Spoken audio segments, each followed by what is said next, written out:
Glennon Dutra. Para quem não viu minha outra palestra, sou professor da Universidade Federal do Recôncavo da Bahia, trabalho com ensino de física. E hoje eu vou falar um pouco para vocês sobre o pensamento de Roy Closer e a não neutralidade religiosa da ciência.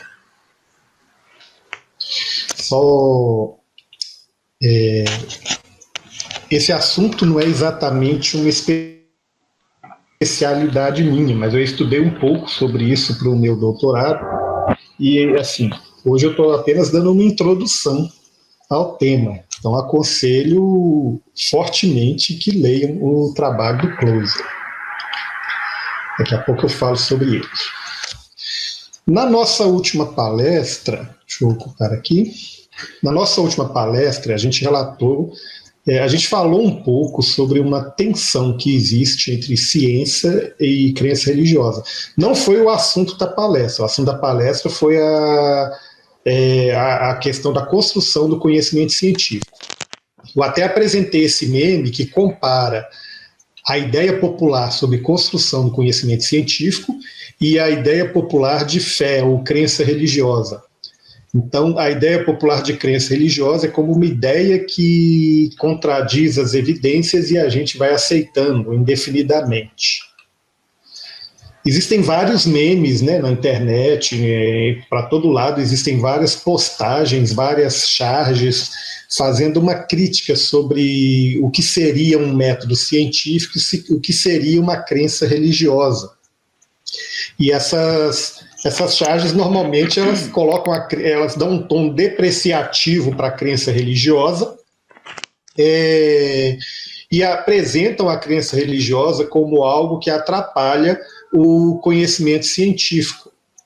Então, eis os fatos, que conclusões podemos, então, retirar daqui. O método científico ele se baseia nos fatos e o método criacionista se baseia nas conclusões que a gente já tem pronta na Bíblia. A ciência é fundamentada na observação, identificação da evidência, formulação de uma teoria, revisão por pares e aceitação da teoria, enquanto a crença, ela simplesmente ignora, distorce as evidências e pronto. Está lá a crença religiosa atrapalhando a ciência novamente. O método científico lá, observa o fenômeno, formula a hipótese, testa a hipótese, aceita a hipótese. E o método, a crença religiosa, observa o fenômeno e simplesmente aceita dogmaticamente a hipótese. Não é isso? Então, essa é uma ideia comum, uma ideia popular da crença religiosa e de como que a crença religiosa se relaciona com a ciência. Então, a crença religiosa é dogmática e ela atrapalha, ela é inferior ao conhecimento científico. E o conhecimento científico seria uma forma de conhecimento pura, neutra, né? E a gente conversou um pouco sobre isso na última palestra. Será que o conhecimento científico é tão neutro assim? Será que o método científico é esse que a gente viu nos memes? Além disso, existe hoje no mundo, né, uma tensão entre o que é secular e religioso, né? Com a desculpa de se viver num Estado laico, a gente tem uma tendência de secularização da sociedade. Então, ao invés de ter um Estado que permite livremente as diversas crenças religiosas, na verdade, a gente tem um Estado que aparentemente ele exclui as crenças religiosas do debate público, como se fosse possível excluir esse tipo de crença. Então você tem um discurso de pluralidade versus a repugnância às manifestações públicas de fé ou ao posicionamentos públicos. Então, afirma-se que todos têm o direito de ter sua fé, suas crenças e tudo, mas quando essas crenças, quando a fé, ela chega ao espaço público, quando ela interfere no posicionamento público, ela é rejeitada. Exemplos claros, por exemplo, exemplos claros é você falar, por exemplo, do aborto e alguém se posicionar contra o aborto por questões religiosas. Então, esse tipo de posicionamento ele é rejeitado no debate público. Fala, não, o Estado é laico, você não vem trazer sua religião aqui para discussão, não. Isso dá uma aparência de neutralidade. Então, a discussão sobre o aborto ela só é válida se ela for neutra, se ela não envolver questões religiosas. E ela pressupõe também que a ciência é religiosamente neutra. Existe um medo, é lógico, isso tudo esconde também um medo da sociedade, do extremismo religioso, do totalitarismo, de se viver numa sociedade comandada por uma religião. Existe esse medo, né? Mas a questão será que é possível ser religiosamente neutro? Será que é possível tomar decisões religiosamente neutras? Será que é possível fazer uma ciência religiosamente neutra? Bom, o resultado, então, disso tudo é uma visão popular distorcida de ciência, que já foi demonstrada no seminário anterior, uma visão popular distorcida de religião, de crença religiosa e, mais especificamente, de fé cristã, né? E, junto com isso, como eu disse, essa concepção de neutralidade religiosa da ciência. Então, está implícito quando você vê um trabalho acadêmico, né? O acadêmico ele deve ser uma pessoa religiosamente neutra, capaz de analisar e interpretar friamente os fenômenos que ele estuda. Ele é como se fosse um ente superior às suas próprias crenças religiosas. Ele não é afetado por suas crenças. Dois acadêmicos ideais observariam o mesmo fenômeno e chegariam a conclusões que não seriam afetadas de forma alguma por suas crenças religiosas ou pela ausência de crenças religiosas. Então, a ideia de neutralidade religiosa é essa, neutralidade religiosa da ciência. O acadêmico ele faz a pesquisa e suas crenças religiosas não interferem na análise, na interpretação dos dados, na escrita de seu trabalho. Será que existe essa pessoa?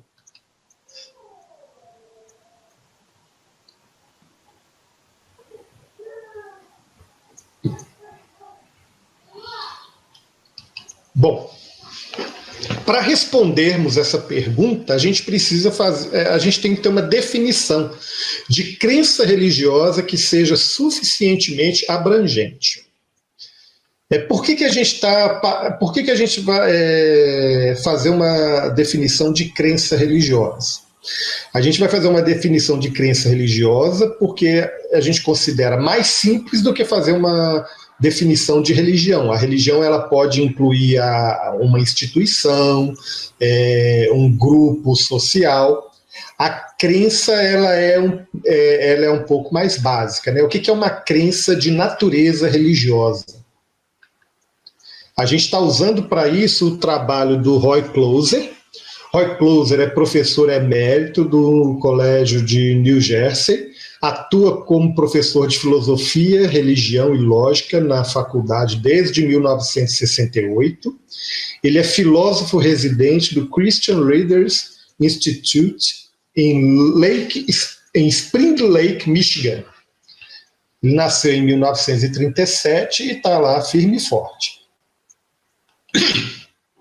A gente está usando basicamente esse trabalho dele, o mito da neutralidade religiosa. quando eu estudei esse material, eu olhei esse livro em inglês. Mais recentemente foi feita uma publicação em português.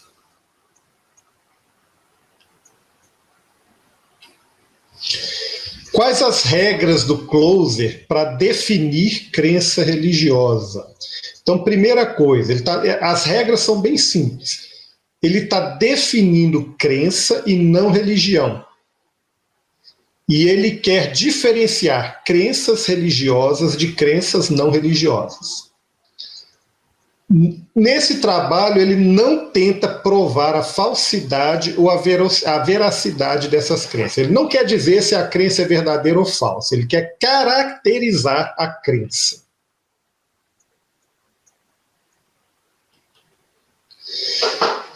Como que ele vai caracterizar a crença de natureza religiosa?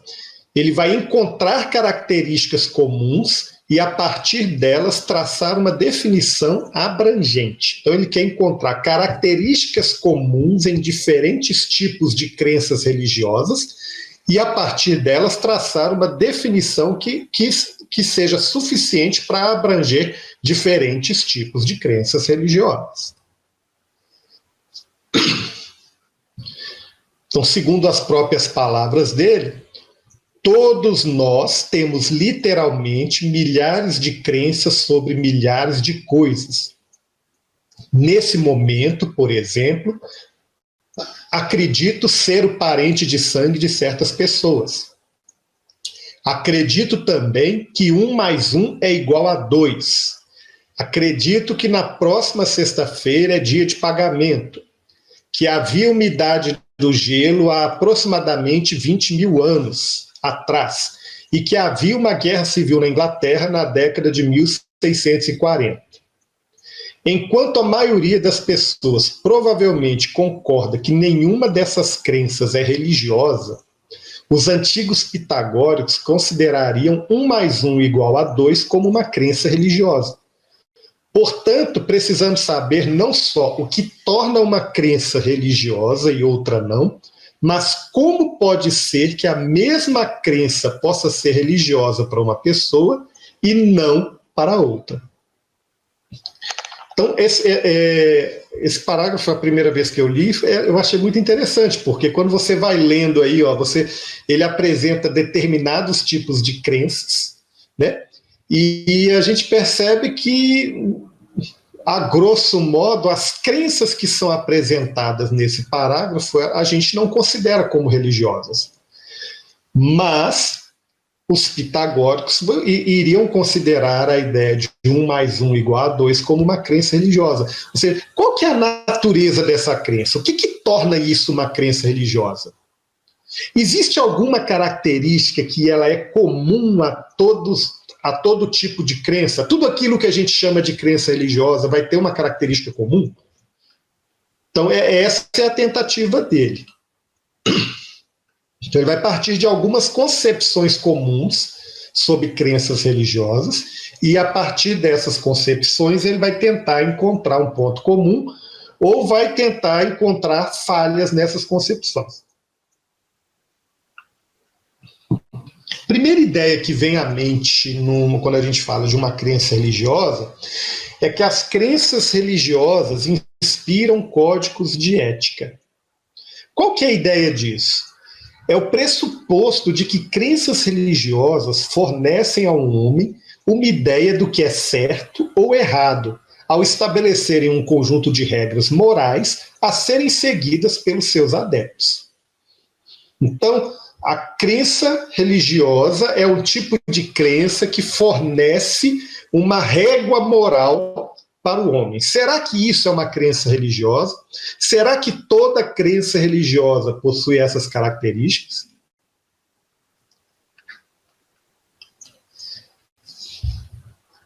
Então, o Closer ele identifica, ele percebe que não é difícil encontrarmos entidades religiosas, entidades não religiosas que inspiram e sancionam códigos de ética. Então, um clube, uma agremiação, ele pode ter um código de ética, ele pode atribuir Valores.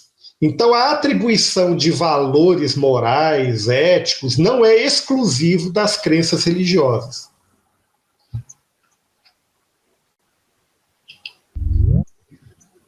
Não é exclusivo das crenças religiosas. Outro ponto importante é que nem toda crença religiosa se preocupa com códigos de ética. Aí ele vai lá no antigo epicurismo. O antigo epicurismo, ele não faz nenhuma conexão entre a crença em seus deuses e deveres morais aos próprios companheiros humanos.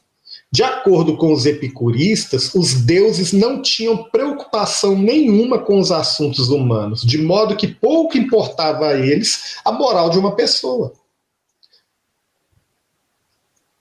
Então,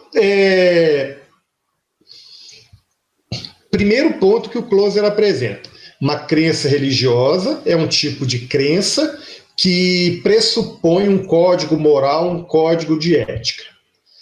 Então, a gente encontra exemplos de instituições que não são religiosas e que impõem códigos de ética. Por outro lado, a gente encontra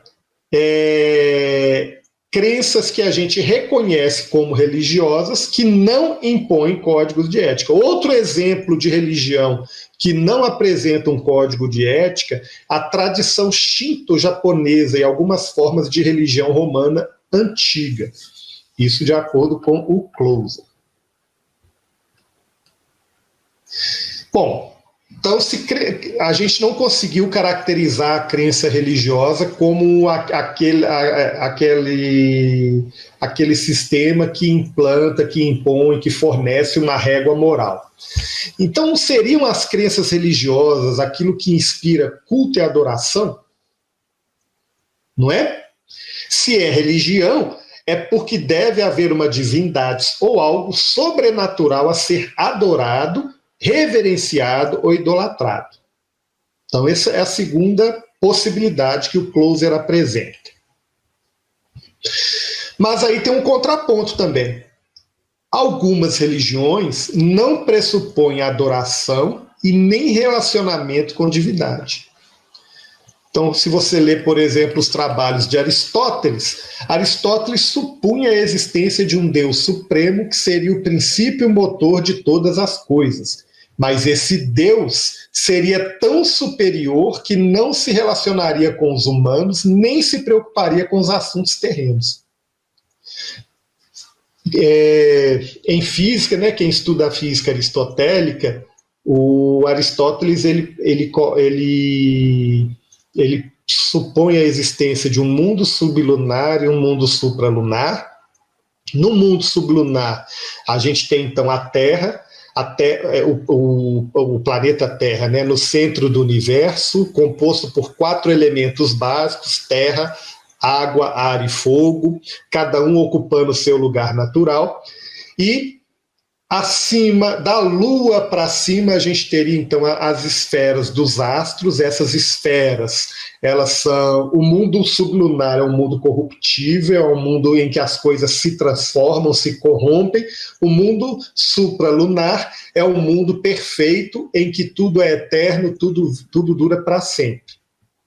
Nesse modelo aristotélico, a gente tem a esfera da Lua, que seria uma esfera onde a Lua está presa, e o movimento dessa esfera nos dá essa visão que a gente tem dos movimentos da Lua.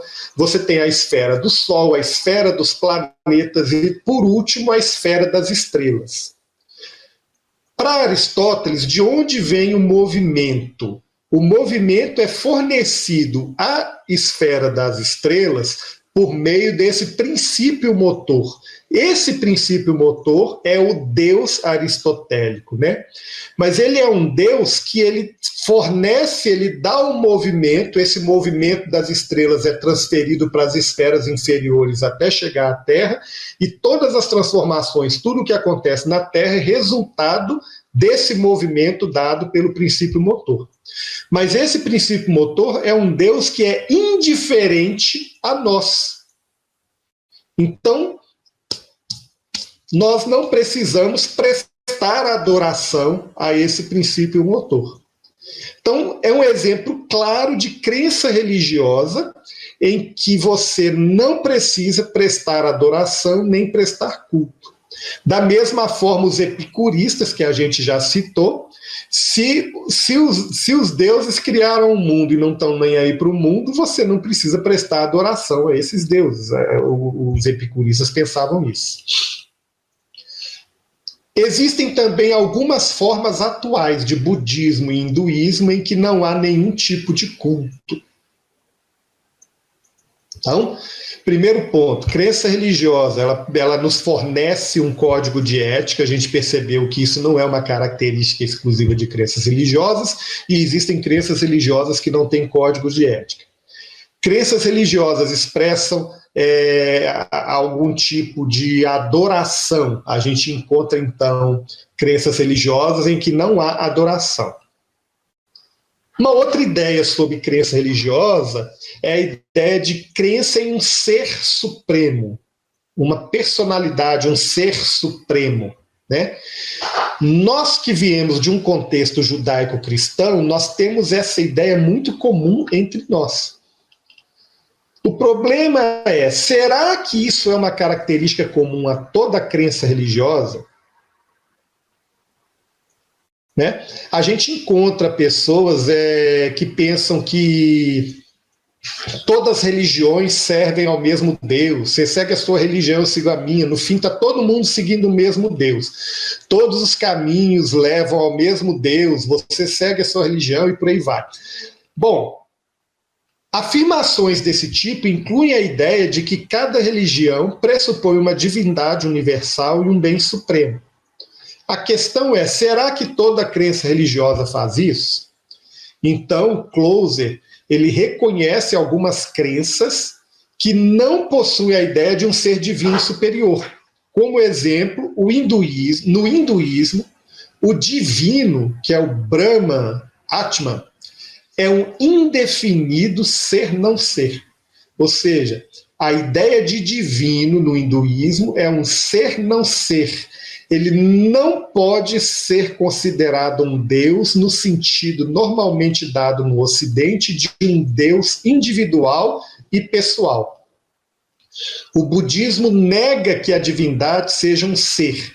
E para evitar que o divino seja associado a um ser pessoal, ele define o divino com termos como vazio, não ser, o nada. Essas religiões, portanto, aceitam a existência de uma realidade divina, mas, ao mesmo tempo, não associam a realidade divina a um ser supremo. Então, eles entendem a existência de uma realidade última, mas não a de um ser supremo. Então, essas são concepções mais populares. O Closer trabalha também com algumas concepções acadêmicas. Então, ele pega o trabalho de Paul Tillich. Paul Tillich é um teólogo alemão de origem cristã, né? Para Tillich, a crença religiosa está relacionada a uma preocupação íntima, incondicional, que está acima de todas as outras preocupações.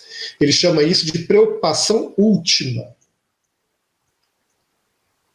A questão ele está se referindo ao que denominamos rotineiramente de vazio interior, ou a nossa própria noção de finitude. Então, a nossa noção de finitude faz com que a gente busque significado para a nossa existência, e a gente reconhece o fato da gente estar limitado a um momento ínfimo na história, a gente está limitado a um ponto no espaço, um ponto nos cosmos. Será que isso leva, então, a uma preocupação última, a uma sensação de sermos incondicionalmente capazes de captar uma realidade? ou melhor, esse senso de vazio, esse senso de finitude, ele nos leva a uma condição de captar uma realidade que vai além de nós mesmos. Uma realidade que vai além do mundo à nossa volta e talvez participar dessa realidade. O Closer interpreta essa preocupação última como um estado de estar preocupado com o santo e com o divino. Então, aquela sensação de estar preocupado com o transcendente, com o santo, com o divino. O problema é tudo aquilo que é verdadeiramente último, ele é necessariamente infinito e ilimitado. Mas se alguém dissesse que Deus é último, mas também acreditasse que o universo seria uma realidade além de Deus, essa pessoa seria inconsistente. Para Tillich, qualquer pessoa que se relaciona com um Deus que seja um ser ao invés de um ser em si mesmo, ou seja, se eu me relaciono com o universo, ao invés de me relacionar com algo que transcende o universo, eu me relaciono com algo criado, ao invés de me relacionar com o Criador. Né? Então, eu estou colocando a minha confiança em algo que não é último, porque o último é o ser em si, que no cristianismo é Deus. Né? Então, qualquer pessoa que se relaciona com isso que não é o ser em si, ele está com uma falsa crença religiosa. Mas qual que é o problema dessa definição de Tillich? Ao invés de encontrar um elemento comum a diversas crenças religiosas, o Paul Tillich ele define um critério para dizer que uma crença é verdadeira, uma crença religiosa verdadeira. E esse critério que ele estabelece coincide com a crença dele, que é a crença cristã. Ou seja, se a fé religiosa se preocupa com o último, apenas em seu sentido, qualquer pessoa cuja preocupação com algo tomado como último, mas não infinito, simplesmente não possui crença religiosa. Uma pessoa que adora o sol. O sol ele não tem esse sentido de último, de infinito, de ser em si. Então, a pessoa que é adoradora do sol, esse tipo de crença não seria, para Paul Tillich, uma crença religiosa. No fim das contas, a definição de Tillich exclui todo animismo como crença religiosa e reafirma a sua crença cristã, como crença verdadeira. Então, ela não encaixa nos critérios que o Closer está estabelecendo, que é encontrar uma caracterização para as crenças religiosas como um todo. Uma outra ideia acadêmica, ela aparece muito no meio acadêmico, é que as crenças religiosas são a expressão daquilo que as pessoas consideram possuir valor ilimitado. Qual que é o problema dessa definição? É justamente definir o que tem valor ilimitado para alguém. Muita gente compara a devoção de um torcedor fanático à militância por um partido político, ou o fanatismo por astros do pop, cantores, coisas do tipo. As pessoas comparam isso com crenças religiosas. Mas devoções desse tipo existem e não correspondem verdadeiramente a crenças religiosas. Além disso, Closer ele reconhece a existência de alguns politeístas, algumas religiões politeístas que creem em deuses pouco valorizados ou até mesmo odiados. Ou seja, existe a crença em deuses odiados, deuses que são pouco valorizados, ou seja, eles não têm um valor ilimitado. Então, essa ideia de crença religiosa como algo que possui valor limitado, ela não se encaixa nos critérios estabelecidos por Closer. A gente encontra algumas crenças que não são necessariamente religiosas e que possuem essa característica, e a gente encontra algumas crenças que a gente reconhece como religiosas e que não têm essa característica. Então, qual será a definição de crença religiosa em Closer? Então, a partir dessa comparação com diferentes tipos de crenças e tudo, ele desenvolve uma crença, uma definição que não é uma definição única, mas é um conjunto de definições, é um conjunto de características que que estariam presentes nas crenças religiosas. Uma crença é uma crença religiosa desde que seja uma crença em algo divino por si só, que ele chama de divino per si, não importando em como isso será finalmente descrito. Então, algo que tem existência própria, que simplesmente é. Isso a crença em algo desse tipo é uma crença de natureza religiosa. Agora, também pode ser uma crença sobre como o não divino depende do divino per si. Então, por exemplo, quando um animista ele apresenta uma oferenda ao pé de uma árvore, ele tem uma crença religiosa que expressa uma relação dele com algo que é divino per si. Não é a árvore que é divino per si, mas tem algo ali além da árvore que é divino per si, e essa relação entre a pessoa que faz a oferenda, a oferenda, a árvore e o que a árvore representa, isso é uma crença de natureza religiosa. Qualquer tipo de crença sobre como os seres vivos podem ter uma relação apropriada com o divino per si, isso é uma crença religiosa. Então, no cristianismo, por exemplo, como que a gente tem acesso a Deus? Por meio de Jesus Cristo. Então, a forma como a gente se relaciona com Deus é um tipo de crença de natureza religiosa. O núcleo essencial, então a crença religiosa ela tem um núcleo essencial de divindade, que tem realidade incondicionalmente não dependente, uma realidade que existe por si só, é uma realidade incondicional, uma realidade que é algo que existe por si só e não depende de nada, não depende de ninguém.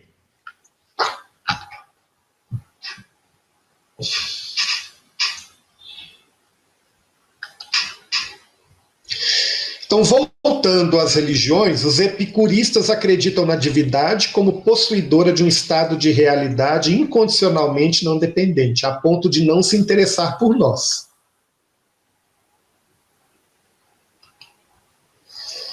Aristóteles reconhece a divindade como algo possuidor de uma existência não condicionada a nada, externa ao universo autoexistente. Então, existe a divindade em Aristóteles, ele tem uma existência que não depende de nada. Aquele Deus motor lá que move o universo. Budismo e hinduísmo aceitam uma realidade incondicional e não dependente que está além do mundo observável. Não o ser não ser, ou simplesmente uma realidade última. O animismo se utiliza de coisas finitas para se relacionar com o divino, o incondicional. Então, a partir dessa definição de crença religiosa e dessa análise essa comparação com crenças reconhecidamente religiosas, o Closer vai um pouco além e faz uma caracterização dos tipos de crença religiosa. Ele identifica três formas principais de crença religiosa. Então, as crenças religiosas para Closer, elas são de três tipos. Elas podem ser pagãs, panteístas ou bíblicas. O que é uma crença pagã? Numa crença pagã, o divino, a realidade incondicional, é reduzido à realidade cotidiana, realidade das coisas. aquilo que eu falei lá da árvore. O divino foi reduzido à realidade das coisas, ele está ali na árvore. Então a realidade é divinizada e as coisas passam a ter incondicionalidade. Então existe um contínuo do divino para a realidade, um contínuo do divino para a realidade. Então, alguns exemplos de crenças pagãs na visão de Closer. A divinificação das forças da natureza nas religiões antigas. Então, a gente tem Ra, Baal, Zeus. O pitagorismo, a crença no quantitativo da realidade como uma realidade incondicional. O taoísmo, que é a divinificação do bem e do mal. O dualismo grego, que é matéria e forma. O materialismo, crença na matéria como realidade incondicional. Então, isso seriam tipos de crenças religiosas, crenças de natureza religiosa do tipo pagã. O que seria uma crença panteísta? Na crença panteísta, o que experimentamos como realidade não divina é uma ilusão. A realidade não divina é uma ilusão. O nosso mundo, a nossa vida, é tudo uma ilusão. Quem assistiu o Doutor Estranho, né?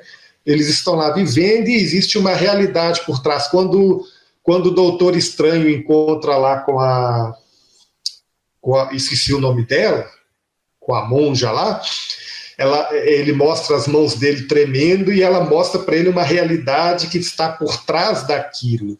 A realidade verdadeira é a realidade divina que transcende todas as coisas.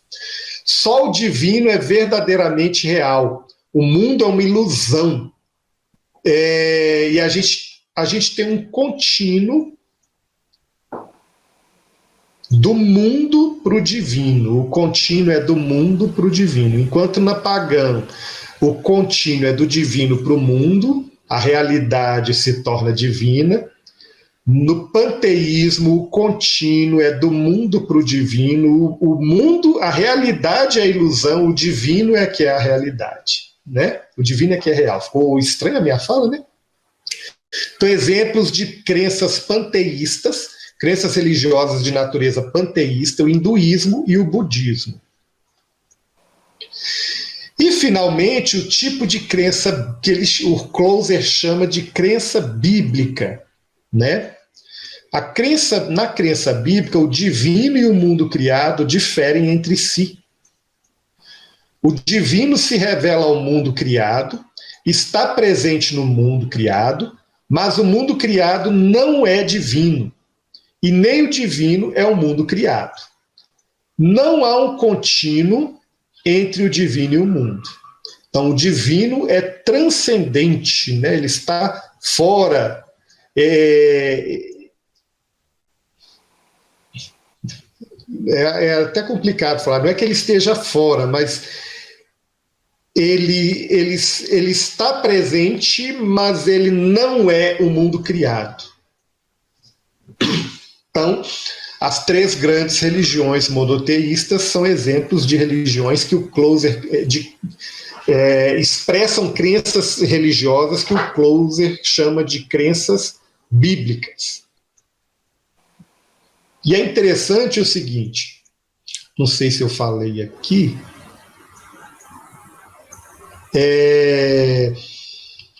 vamos ver aqui. Ele apresenta, então, dentro desse quadro, outros tipos de crenças religiosas, por exemplo, o humanismo.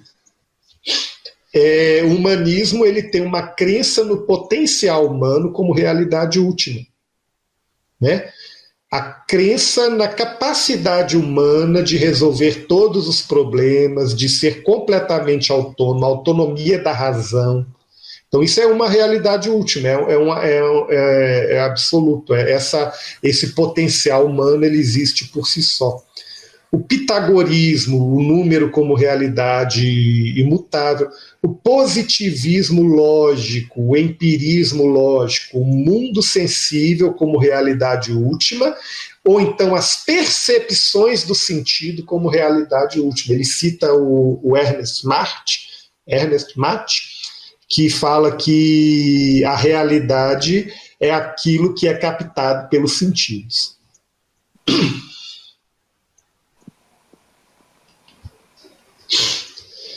Bom, uma coisa interessante, o Closer ele vai aprofundar no tema, eu não vou entrar nisso no seminário, e na verdade eu não vou entrar porque eu preciso estudar mais. Como eu disse no início, eu estou dando uma pincelada para vocês, mas eu mesmo, esse tema não é propriamente a minha especialidade. Mas quando o Closer compara esses tipos de crença, ele vai prosseguir no seu trabalho, mostrando como que o tipo de crença bíblica ele favorece, de certa forma, ele pode ser favorável ao desenvolvimento da ciência, à construção do conhecimento científico, mas eu não vou entrar nesse ponto aqui, não. A grande questão aqui agora é a questão da possibilidade de neutralidade. No seminário anterior, a gente já explorou a ideia de que cientistas são influenciados por pressupostos metafísicos. O que são pressupostos metafísicos? Asserções gerais que não são diretamente verificáveis ou refutáveis pela experiência. Então, para se fazer ciência, a gente parte de pressupostos que são chamados de pressupostos metafísicos. O Closer ele vai um pouco além disso ao entender que esses pressupostos metafísicos, que fazem parte da estrutura do conhecimento científico, eles estão presentes na construção do conhecimento científico. Esses pressupostos metafísicos eles constituem-se em explicações sobre a estrutura do real, baseadas em suposições sobre a realidade incondicional e não dependente. Então, quando eu falo lá, por exemplo, que o universo é constituído por matéria e energia, que sempre foi assim, sempre será, eu estou atribuindo à matéria e à energia uma realidade incondicional não dependente. Isso é um tipo de crença que é uma crença de natureza religiosa, é o mesmo tipo de crença que a gente viu É o mesmo tipo de crença que a gente viu ao longo dessa apresentação. Assim, tais pressuposições seriam religiosas por natureza. Então, os pressupostos que são utilizados lá. A gente viu na semana passada que a ciência não é neutra e que a necessidade dos pressupostos metafísicos na construção do conhecimento científico. Agora o Closer vai além e fala que esse tipo de pressuposto que a ciência usa, ele tem, por definição, a natureza de uma crença religiosa. Toda teoria científica pressupõe uma forma de crença religiosa, seja ela pagã, panteísta ou bíblica. Um exemplo, por exemplo, Isaac Newton, quando ele está lá desenvolvendo a sua mecânica. A sua mecânica é fundamentada na ideia de uma divindade que organizou o universo. Ele está buscando essa ordem. Então, essa ordem para ele é divina. O Darwin, quando ele supõe ali a aleatoriedade, ele vai na teoria da evolução, e ele vai negar a necessidade de um Deus criador, mas ele vai ter que assumir a realidade última para a matéria. Então, ao negar um tipo de crença religiosa, ele naturalmente está adotando outro tipo de crença que também tem natureza religiosa. Notem que eu estou falando de crenças religiosas, não de religiões. Eu não estou falando da instituição, mas eu estou falando da natureza da crença. Glennon, posso falar com você? Claro. Tá. Onde entraria o islamismo nessas categorias de crenças religiosas? É no mesmo tipo de crença bíblica. Ele vai ter... O Closer fala aqui, ó. o divino e o mundo criado diferem entre si. Entendeu? É porque o islamismo ele tem uma origem comum com, de certa forma, a crença básica tem uma origem comum, né? Entendi. Tá bom. Isso. Até senti falta sua, porque você faz bastante pergunta. O seminário acabou. Nem fazendo pergunta. Então, tenho certeza que se você estivesse aqui, eu estava lá no início ainda. Ia ser legal. Então, a conclusão. Todos esses. Eu peguei um trecho do livro. Esqueci de pegar o livro. Mas eu já falo qual livro que é. Todos esses aspectos constituem o que poderíamos chamar, segundo Pierre Tillier, as faces escondidas da invenção científica. Um humus não científico sobre o qual germina a ciência. Negligenciá-lo leva a deixar de compreender a gênese de certos conceitos e de certas ideias que fazem com que as ciências avancem. Porém, em contrapartida, dar-lhe um lugar que não caberia, reduzindo o conhecimento científico a produções condicionadas exclusivamente por imaginários religiosos, sociais, econômicos ou políticos, seria, em nossa opinião, correr o risco de não entender mais nada de certos progressos essenciais da matemática, das ciências e da natureza. Então, o Lambert ele faz aí esse alerta, que eu achei muito interessante. É importante entender que a ciência ela não é religiosamente neutra. A crença de natureza religiosa ela faz parte desse humus, né, dessa terra fértil onde a ciência nasce, mas a ciência em si ela não é uma crença religiosa. É um tipo de conhecimento que possui uma natureza diferente. Eu não posso atribuir neutralidade à ciência, mas ele está advertindo aqui também para um tipo de relativismo que vai falar que tudo é permitido na ciência. Ele está tomando esse cuidado. Por outro lado, nós como cristãos devemos ter o cuidado de reconhecer a não neutralidade religiosa da ciência.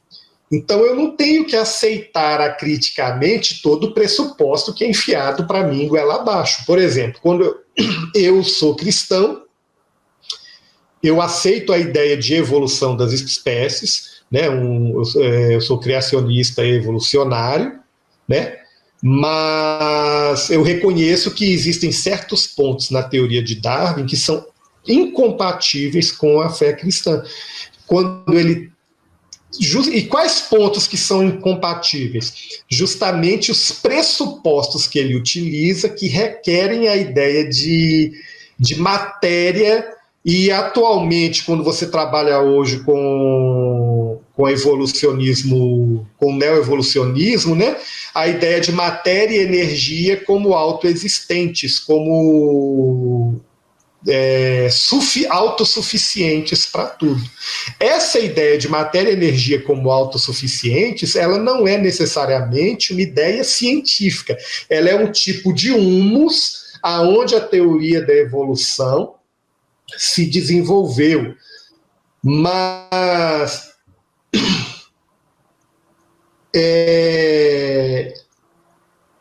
o mesmo tipo de ideia de que as espécies elas surgiram e que foram evoluindo, ela pode surgir em outro tipo de humus, que é o que acontece dentro do criacionismo evolucionário.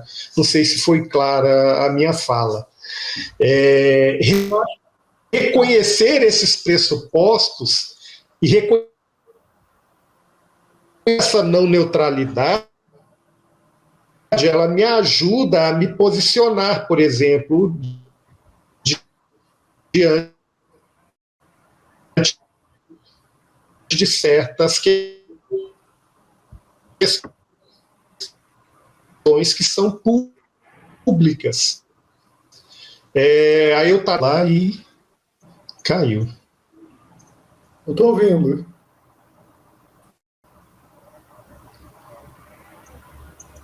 Tá ouvindo? Tá. Então, ouvindo. finalmente, esse já era o último slide. Essa apresentação foi baseada fundamentalmente nesse material e tem a ver com um capítulo lá da minha tese de doutorado que eu já tinha colocado no grupo. Tá bom, gente? Tem alguma pergunta? Eu tenho um comentário para fazer. Assim, assisti tão pouco desse seminário, né? Mas, por exemplo, existe uma regularidade na natureza que os naturalistas vão enxergar como não a Deus. E a gente vai enxergar justamente o oposto, né? Vai enxergar, existe regularidade porque existe um Deus que dá ordem às coisas, né? Então, no mesmo substrato, emergiram dois solos diferentes, né? Uhum. Então, o problema é o seguinte: a crença na regularidade, ela é observável, né? A gente observa o sol nascer todos os dias com uma determinada regularidade, a gente observa uma regularidade no nascer, crescer, morrer, coisas. A natureza está cheia de regularidades. Os pressupostos que você utiliza para interpretar essas regularidades, eles vão ser de crença, eles vão ter uma natureza de crença religiosa. Então, a ideia de regularidade, ela vem da nossa observação, mas a interpretação da regularidade, ela requer pressupostos, e esses pressupostos, eles são de natureza, da mesma natureza de uma crença religiosa. Então, a gente pega alguns exemplos aí do passado que vão descrever, que vão interpretar essa realidade a partir de divindades. Vai ter uma divindade que vai regular o funcionamento do cosmos e tudo.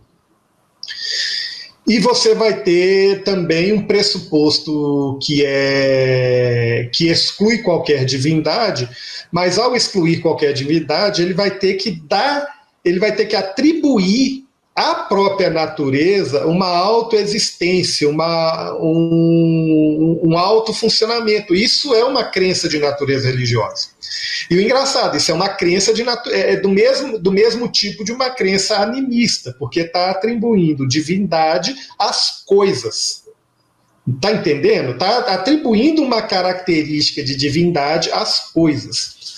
Aí o pessoal fala assim, não, mas isso não é crença religiosa porque eu não estou prestando adoração a isso. Mas a gente já viu que existem crenças religiosas que não requerem adoração, não requerem culto.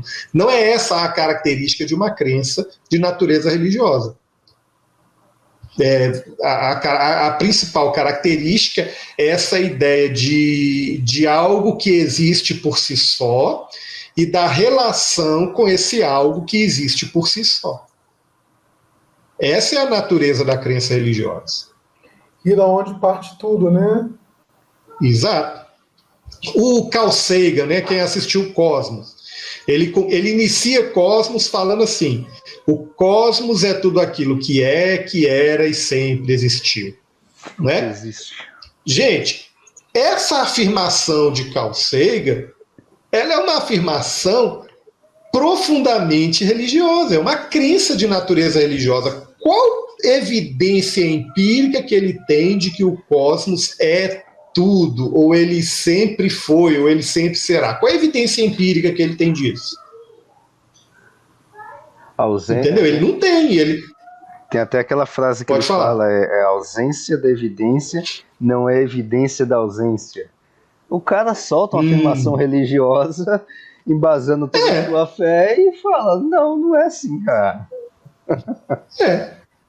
Entendeu? Então, a ausência de evidência é brincadeira. Isso eu posso usar para corroborar qualquer coisa. É justamente essa ideia. Eu tenho um pressuposto. Esse pressuposto, ele tem a mesma natureza de uma crença religiosa. E eu parto desse pressuposto para interpretar o mundo.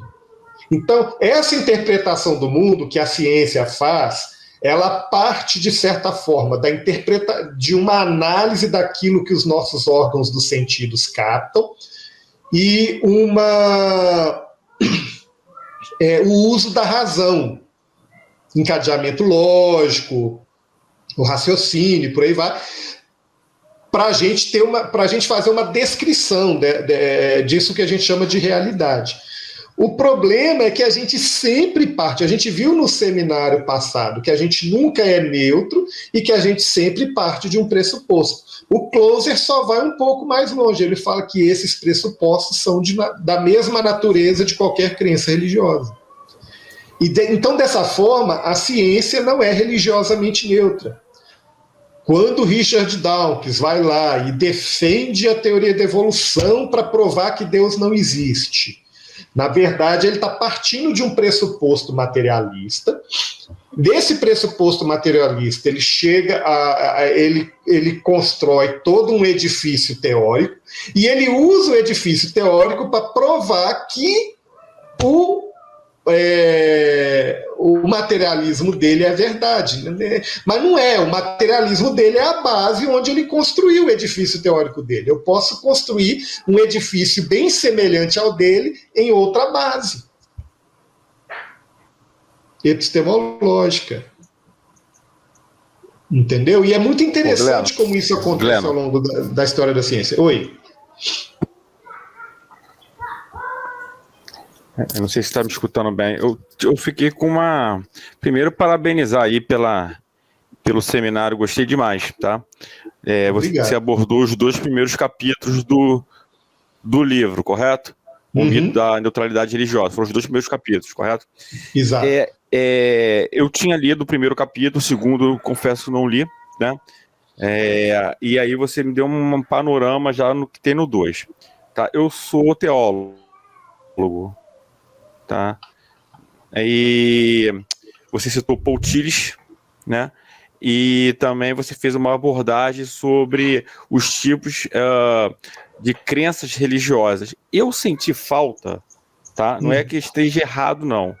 Eu senti falta de uma crença religiosa chamada panenteísta. Por quê?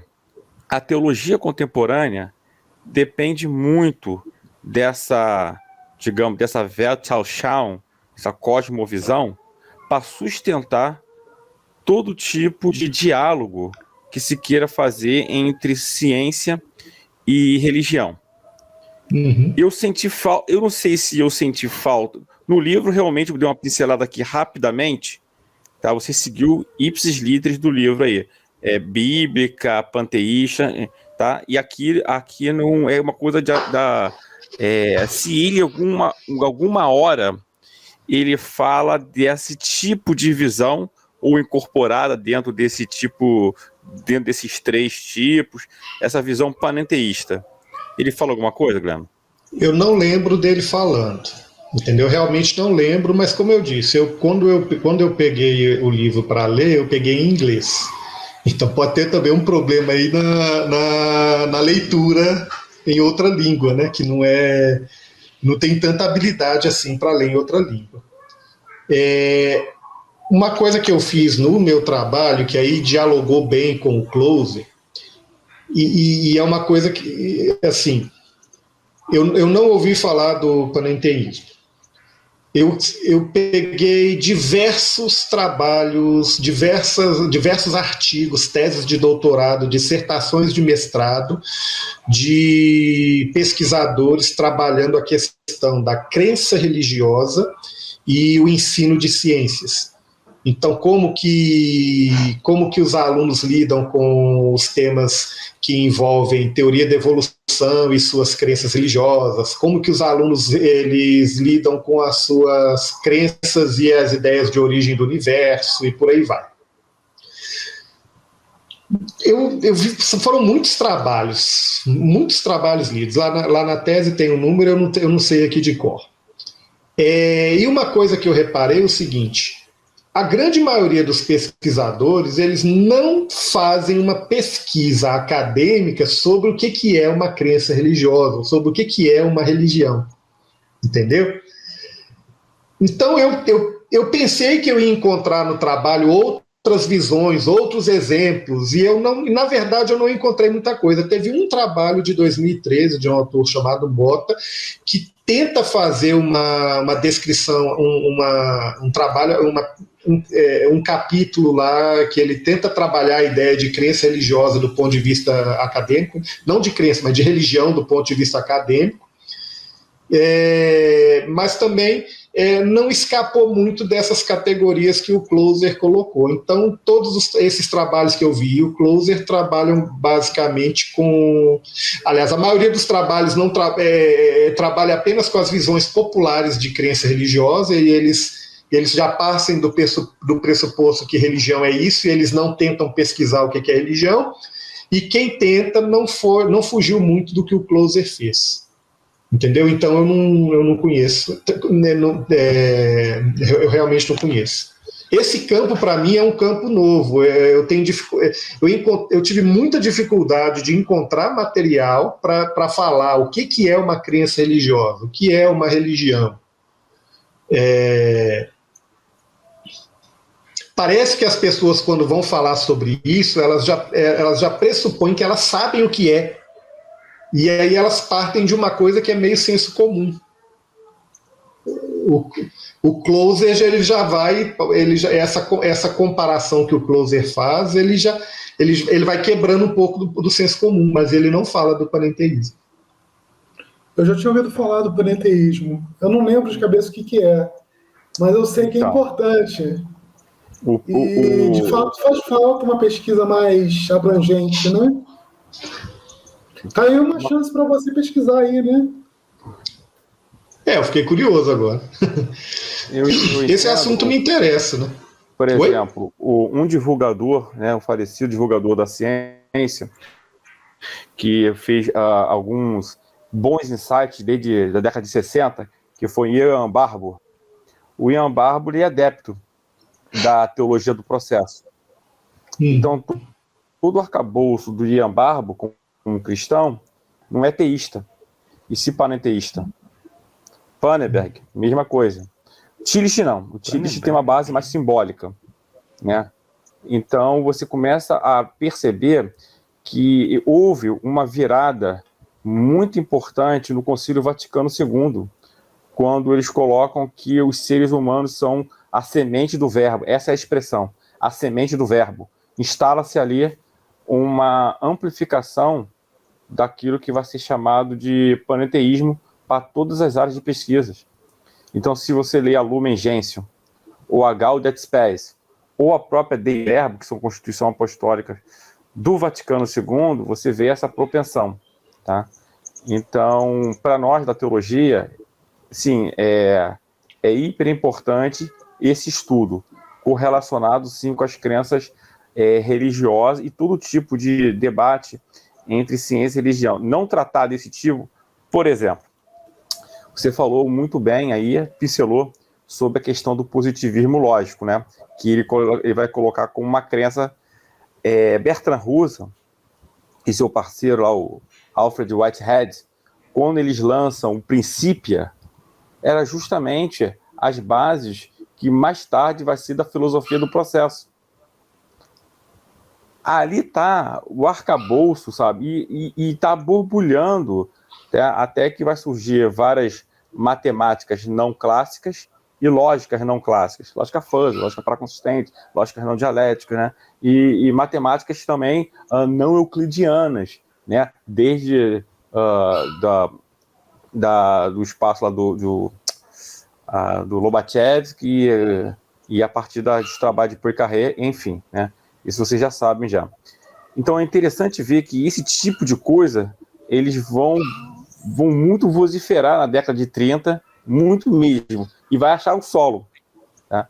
Deixa eu fazer uma pergunta para você, Gleno, da sua leitura. Você citou aí Isaac Newton. Tá? Para nós, dentro da teologia, Isaac Newton está dentro de uma tradição que nós conhecemos como Physical Theology, teologia física. Isso. Nós entendemos, nós classificamos, essas classificações não são tão hirtas, sabe? Que ali nós estaríamos diante de um deísmo. Exato. Deísmo, né? Que você falou muito bem, né, em relação ao teísmo, teísmo, o criador não se confunde com a criação. Acho que era essa palavra que você estava querendo encontrar. O criador não se confunde com a criação, são distintas, né? Já o deísmo tem uma criação, mas não tem uma providência, né? Então Deus deu corda, então o mecanicismo. Justamente. Dentro dessa visão deísta, o Close, ele classifica o quê? Como panteísmo ou como bíblico? Porque não tem uma... Entendeu? Como seria isso? O problema das classificações, ele faz uma classificação bem geral, ele não entra nesses detalhes. O deísmo de Newton, que inclusive depois dele o Clotes, né, que vai ser vai ser professor o Clotes, eu não lembro se o nome é Clotes. É um dos que escreve o prefácio dos Principia. Ele é deísta declarado e ele vai continuar o trabalho de Newton na Inglaterra. O deísmo ele vai surgir com força ali na Inglaterra, ou ele vai ganhar força depois de Newton, principalmente por causa dessa visão mecanicista de mundo. Mas esse deísmo, ele foi concebido dentro de uma visão, o mundo em que eles viviam, essa visão ela era teísta, a ideia de um Deus criador, um Deus legislador, entendeu?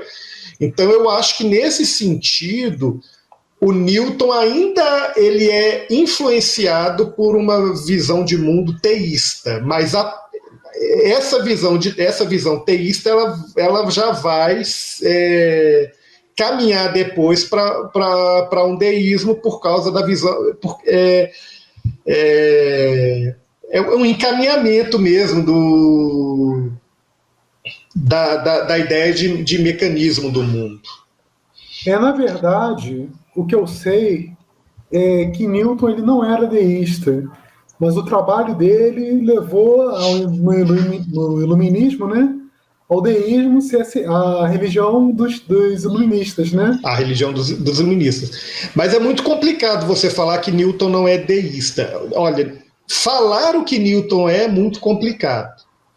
Porque ele dava aula no Trinity College, né, o Colégio da Trindade, mas existem alguns trabalhos que indicam que ele era unitarista. Alguns escritos dele dão a entender que ele era unitarista, entendeu? E ele está num ambiente ali, imagina, ele se torna cavalheiro, ele atinge ali aquela nobreza que ele queria num mundo, num ambiente religioso cristão, e ele não assume com clareza o que ele pensa, porque ele sabe que, eu imagino que ele saiba que isso pode trazer algum dano a ele. O Newton, ele no final da sua carreira, ele faz alguns comentários teológicos que eu acho que não precisaria fazê-los. E se você dá uma lida no comentário de Apocalipse, no comentário de Daniel, de Newton, Isaac Newton, eu acho que você vai ver o que ele pensa, e eu acredito que acredita em todas as bases do deísmo.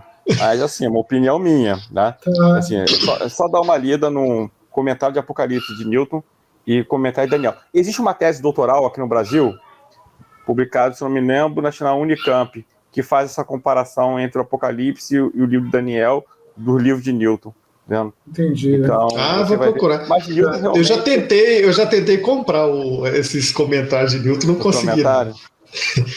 Só por curiosidade. Mas você tem que entender. Uma coisa importante para você entender é o seguinte: a obra de Newton, a física de Newton, ela vem antes dos seus trabalhos teológicos. Entendeu? Então, o que eu estou falando é nesse sentido. Ele parte de um mundo, ele nasceu, cresceu, viveu ali em um mundo teísta. É isso que vai formar a visão de mundo dele. E é isso que vai moldar, eu acredito, a sua construção teórica. Só que, quando essa construção teórica está pronta, ela leva a um deísmo. E daí que você vai ver nos trabalhos mais da maturidade de Newton, quando ele está mais velho, é que você vai ver o deísmo de forma mais clara, mas você não vê isso quando ele está mais novo. Quando ele está mais novo, o deísmo não está ali de forma clara. Então, eu acho que é uma ideia que vai surgindo como consequência de sua visão mecanicista de mundo. Ok. E aí, nesse sentido, depois de Newton, o deísmo ganha força, tanto na Inglaterra e principalmente na França, com os trabalhos lá de Voltaire, o Voltaire nem tanto, mas aquela que foi amante dele, a Madame... Esqueci o nome da Madame, que traduziu os Princípios para o francês, né? Ela traduziu os Princípios para o francês. Ela era a grande responsável, né, para levar a obra de Newton para a França. E aí depois, na França, a França já está inflamada por um movimento de separação de Estado e Igreja, e a França vai abraçar o deísmo, pelo menos o meio intelectual francês.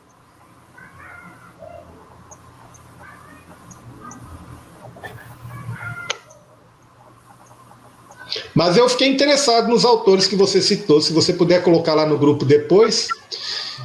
Eu acho que falta essa discussão.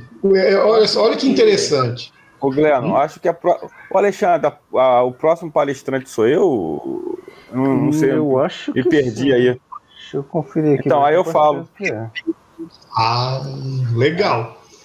Sobre teologia natural, né? Uhum. Eu acho que falta, por exemplo, eu trabalho com ensino de física, eu trabalho com formação de professores de física. Na formação de professores de física, existe uma discussão sobre a natureza da ciência, sobre a construção do conhecimento científico, mas existe deleta-se, né, a crença religiosa disso aí, que não existe crença religiosa nisso não. Entendeu? Só que quando você vai trabalhar com o seu estudante ele veio do pentecostalismo, ele veio da Igreja Católica, ele veio de tudo. E ele não sabe lidar com isso. O estudante, a não ser que ele entre em grupos como esse da ABC2, o estudante ele não sabe lidar com isso. Então, o estudante que passa pela universidade e permanece cristão, ele tem a tendência de separar a cabeça dele em duas partes. Tem uma cabeça que vai para a universidade, que vai para a aula, que vai para o centro de pesquisa, e tem uma cabeça que vai para a igreja. Então, a mesma pessoa que ensina na escola dominical a criação em 6 dias, blá, blá, blá, ela vai numa sala de aula e ensina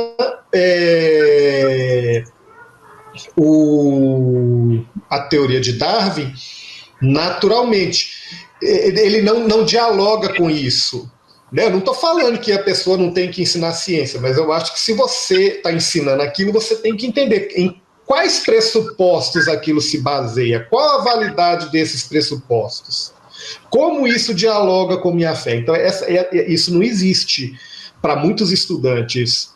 E aí isso gera aberrações no próprio ensino de ciência, porque aí o cara vai ensinar a teoria de Darwin e ele mistura com o que ele acredita ele transforma aquilo em outra teoria, que não é de Darwin, que não é a Bíblia, que não é nada. Ele transforma aquilo em outra coisa. E aí isso parece bobeira, gente, mas isso vira uma bola de neve no ensino, na pesquisa, em tudo. Acho que a falta desse diálogo, dessa conversa que a gente tem aqui, isso faz um mal danado para o ensino de ciências. Assim, a gente é pesquisador, né? Ou então a gente está em nível de já formado, ou pós-graduado, e a gente tem uma certa familiaridade com essa literatura, né? A gente tem um conhecimento. Mas quem está na graduação não está no limbo, né? Então, assim, eu acho que falta uma coisa muito interessante para as universidades, que seria uma capelania cristã para ajudar esse pessoal. Uma coisa que existe em universidades americanas, da Ivy League, etc., né? Mas aqui no Brasil não existe essa tradição de capelania universitária, né?